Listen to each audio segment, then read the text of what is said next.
So this farmer boy falls in love with a girl whom people are willing to sacrifice everything for just to spend one night with her. Those who get the chance to be with her consider themselves incredibly lucky. One day, this farmer boy brings the girl home with him, and together they do things that will unfold in today's story. The story begins in the year 1850 in a small town named Rockies in California. Here, we are introduced to Angel, a stunningly beautiful girl who is highly sought after in the town. People compete in a lottery system for a chance to spend a night with her. The ones who get selected feel as though they've won a great prize. We first see Angel, who appears helpless and burdened by her circumstances.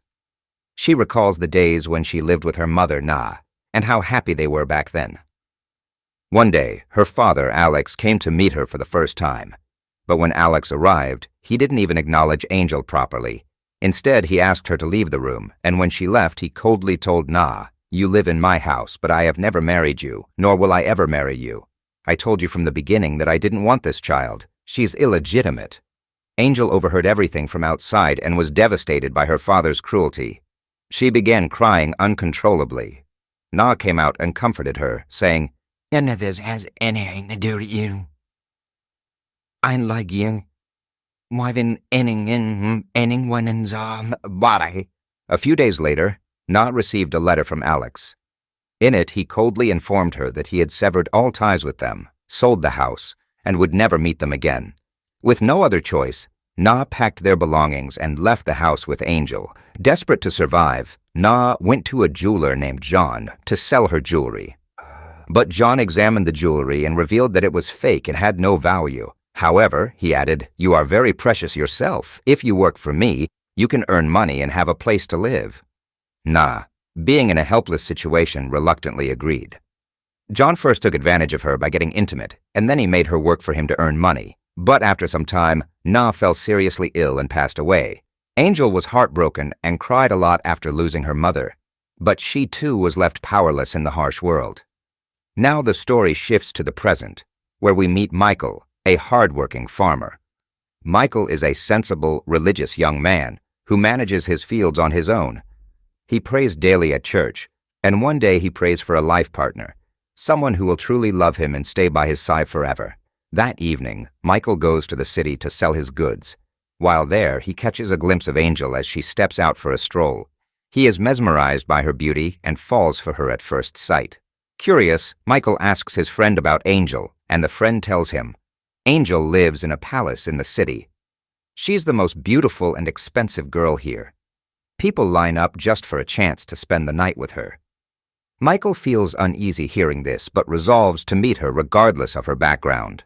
Later that evening, when Angel's shift ends, a bodyguard working for her boss, Duchess, comes to collect her earnings. Unsatisfied with the amount, the bodyguard rudely accuses Angel of hiding more gold. Angel, furious, lashes out at him. This enrages the bodyguard. He drags her to a bathtub and starts drowning her. At that moment, Duchess intervenes and orders the bodyguard to stop, saying, "And you're ready to work in 2 hours. Not a mark." A short while later, Angel gets dressed again and resumes her work. This time, Michael arrives to meet her. Angel looks at him and asks, "How can I make you happy?" Michael replies, "Truth is, I didn't come here for that. Yeah? I just can't hear talking. I work on a farm." Then Michael proposes marriage to Angel. But Angel laughs after hearing this and says, "This is the 5th proposal of this week. Many people like you come here and talk sweetly to me." Michael's time ends, and Angel throws him out of the room. However, the next day Michael comes back to meet Angel again, this time paying double the money. He tells her, "I fell in love with you at first sight. I want you to come with me. We will get married and live together forever." Angel does not take his words seriously and replies, "If I had to see ages race, we kind of charming." Once again, Michael's time ends, and the same bodyguard comes to escort him out.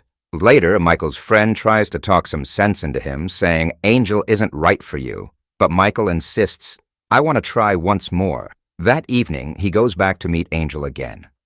This time, Michael calmly tries to reason with Angel. He says, "I don't understand why you want to live this kind of hellish life. Don't you feel anything for me? Is there no feeling in your heart?" Then Michael Michael lovingly kisses her and asks, "Do you still not feel my love?" Angel replies coldly, "Even that angry. Absolutely macking. "Here dead fun." Michael feels heartbroken and leaves quietly. Now the story flashes back to Angel's childhood. After her mother's death, the jeweler John took Angel to another city. He planned to sell her, but a girl named Sally who worked there pleaded with him, saying, quote, "Take this girl somewhere else. This place isn't right for her." John ignored her plea and took Angel to meet the boss, Duke. When Duke arrived, John said, "Here's the girl, give me my money." But Duke ordered his men to kill John on the spot. Witnessing this, Angel became terrified, but Duke threatened her, saying, "From now on, you will work for me." Left with no choice, Angel was forced to stay. Over the years, as Angel grew older, Duke put her to work in his trade. By then, Angel had lost all fear and began believing that all men in the world were the same. One day, Alex, her father, visited the place, unaware that Angel was his daughter. When he took her to his room, Angel revealed the truth to him. Realizing that his actions had destroyed his daughter's life, Alex blamed himself and committed suicide. Later, Sally gave Angel some money and helped her escape. But when Duke found out, he became enraged and killed Sally. Meanwhile, Angel boarded a ship to leave the city. While on the ship, she encountered a group of girls who initially seemed friendly, but when Angel arrived in another city, Rockies, those same girls attacked her, stole her money, and left her unconscious. A woman named Duchess found Angel, saved her, and brought her to her palace. Duchess gave Angel a place to stay, but eventually put her to work as well. The story now returns to the present, where Angel's health starts to deteriorate. When her friend asks her about it, she replies, "I've grown weak from thinking about Michael." She confesses that she has decided to leave her current life behind. Angel had saved all her money and kept it with Duchess, so she went to Duchess to ask for her savings. But Duchess coldly refused and told her to leave immediately. Duchess looks at Angel with disdain and says, "You are forgetting what I do for you. Everything costs money. You are silk, and in one meantime, I provide protection for you. I feed you. You live in a nice still." But Angel had already made up her mind. She firmly replies, "I don't want coming and unlegaled." Enraged, Duchess calls her bodyguard and commands, "Teach her a lesson." The bodyguard drags Angel out and beats her brutally. That night, Michael has a vivid dream that something terrible is happening to Angel. Troubled, he rushes to the palace first thing in the morning and finds Angel in a very bad condition. Seeing her like this fills him with rage, and he confronts Duchess, declaring, "I'm taking her away from here right now." Duchess coldly replies, "She's not leaving until she pays me every pensions." Without hesitation, Michael pays Duchess 3 times the amount Angel owed her. He then turns to Angel, kneels and presents his mother's ring, saying, "Will you marry me?"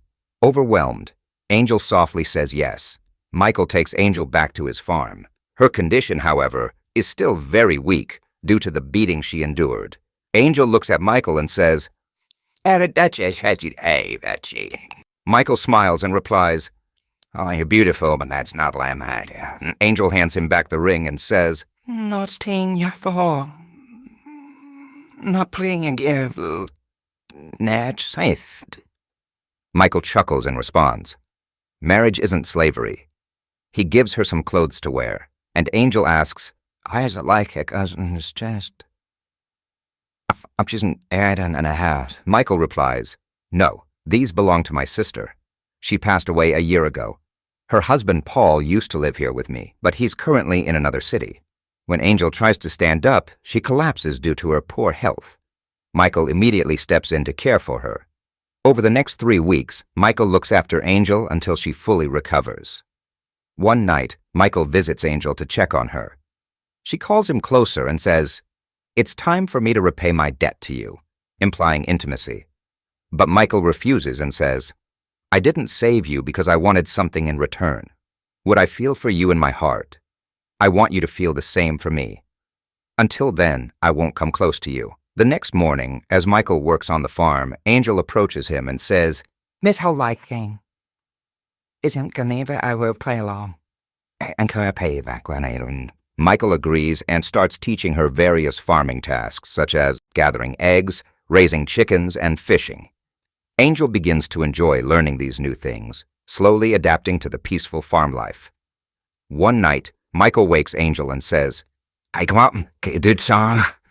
We going for a walk." Angel hesitates and says, "It's the middle of the night and not going any later here." "Come on, Angel. What are you so afraid of?" Michael takes her to a hilltop and shows her a breathtaking sunrise. "As the night I'm on the oil, ain't him." "Wonderful, Lakoa. It works.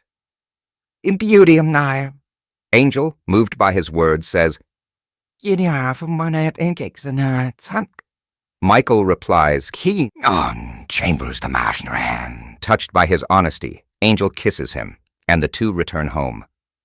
That night, Michael and Angel share their first intimate moment, deeply cherishing their time together. The next day, Michael's brother-in-law Paul returns to the farm after a long trip. Michael is happy to see him and shares the news, saying, "I got married." He then takes Paul to meet Angel. When Paul sees Angel, he immediately recognizes her, but doesn't say anything at the time. Later, when Michael leaves, Paul confronts Angel and says, "Michael doesn't know what you are, doesn't?" Angel calmly responds, "Michael came to the palace. He had Valentine and However, Paul disagrees and heads straight to Michael. He starts speaking badly about Angel, calling her a bad girl. Angered, Michael punches Paul, telling him, "If you love me like a brother, then you will love her as well. Who's then?" Paul, realizing his mistake, apologizes to Angel and suggests, "If you want, you can go to the city, start a new business, and live well like before." The scene shifts, and now Michael and Angel are together. He then tells Angel, "I want to spend my whole life with you. I want us to have children and be happy together forever." However, Angel can't bear the thought, as she cannot become a mother. The narrative moves to reveal Angel's painful past. Once pregnant, Duke had forced her to have an abortion, making it impossible for her to ever become a mother again. One day, as they walk along the road, they come across a family. Elizabeth, the mother, is pregnant, and they don't have a home of their own. Planning to move to a new place, Michael and Angel invite them in, offering food and care. The family is deeply grateful. They have an older daughter named Mary, who asks Angel about her life and how she and Michael met. Angel opens up about her past, and they quickly become good friends. As time passes, Elizabeth gives birth to a son, bringing happiness to everyone. Michael and Mary care for the baby together, and Angel begins to feel that Michael and Mary would make a great couple. Later, Mary's father informs everyone that he has bought land from Paul, and now the whole family will live together.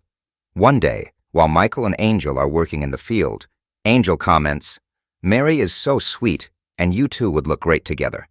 Michael, however, reassures her, saying, "I only love you, and no one can come between us." Angel then confesses the truth. "Duke forced a doctor to operate on me so that I could never have children." Michael responds, "No matter what you've been through, I love you, and that will never change." But Angel, with sadness in her heart, accepts that she can never be a mother or a good wife to him. Later, as they share dinner, Angel asks, "Take me to the place where we saw the sunrise." Michael agrees, and they go to the spot to watch the sunset. To make the moment memorable, they share a tender, intimate moment. The following morning, Angel writes a letter for Mary and places Michael's ring inside it. She decides to leave, heading to the city with a man before anyone wakes up. When Mary finds the letter, it says that Michael and Mary could make a beautiful couple and live happily forever. She shows the letter to Michael, urging, "You should go and stop her." But Michael replies, "I've done everything I could to make her feel my love. Now it's her life, and the decision to return is hers." Angel arrives in the city and approaches a hotel owner, offering to work as a cook in exchange for a place to stay. The owner agrees, and Angel begins working there. However, that same day, one of Duke's men sees her working at the hotel. Later that night, the hotel catches fire, burning everything to the ground. The next morning, Angel is seen collecting the charred remnants of what was left. Duke suddenly appears in front of her. Duke coldly asks her to come with him, but Angel firmly replies, "You cannot force me." Duke smirks and reveals, "I was the one who set the hotel on fire last night. If you don't agree to come with me, I'll kill the hotel owner too. Reluctantly, Angel agrees to go with Duke to protect the hotel owner. However, when she reaches his establishment, she sees two young girls being forced to work for him, just like she was in the past. Filled with anger and disgust, Angel confronts him, saying, "You can't handle grown women anymore, so now you bring little girls and torture them." Enraged, Duke threatens her, saying, "If you go against me or try to escape, I will kill you. Now get ready. I need to take you in front of everyone and show you off." Duke wants to parade Angel on stage as part of his business, but for the first time, Angel prays. She whispers, "God, if you're real, help me. Give me the strength to speak the truth and save these little girls." When Duke drags her to the stage and presents her in front of a crowd, Angel finds her courage. Standing tall, she exposes Duke's crimes, telling everyone how he tortures young girls and sharing her own story of abuse. Duke interrupts her, shouting to the crowd, "She's lying!" He grabs her and drags her off stage into a room, intending to kill her. But at the last moment, one of Duke's own men, tired of his cruelty, intervenes. He knocks Duke down and whispers to Angel, "Run!" Without wasting a moment, Angel rushes to the room where the two little girls are kept, rescues them, and escapes. As the crowd witnesses the commotion and hears Angel's story, they turn against Duke. Duke tries to flee, but the mob surrounds him, captures him, and executes him by hanging. The scene shifts to 3 years later. Paul, now in another city, notices a familiar figure. It's Angel. Intrigued, he follows her to a large school. After inquiring inside, he finds her and asks, "What is all this?" Angel smiles and explains, "This is a school for girls like me who want to start a new life." Paul is overjoyed to hear this and then asks about Michael and Mary. Angel listens intently as Paul says, "Mary is my wife now, and she's going to be a mother. You thought Michael and Mary would end up together, but Michael always saw her as a sister. He's still waiting for you." Paul then pleads with her, "Come back with me. I'll be leaving at 4 p.m. If you want, you can come along." Meanwhile, we see Michael working in his fields. As he looks up, he sees Angel walking toward him. She stops in front of him and for the first time says, Michael, with warmth in his eyes, responds, "All those hardships led us to this beautiful moment. Now we're together." He takes out his mother's ring, which he had kept safe all these years, and gives it to Angel. The story concludes with their serene, happy life together. Thank you for watching. Don't forget to like and subscribe. See you on the next video.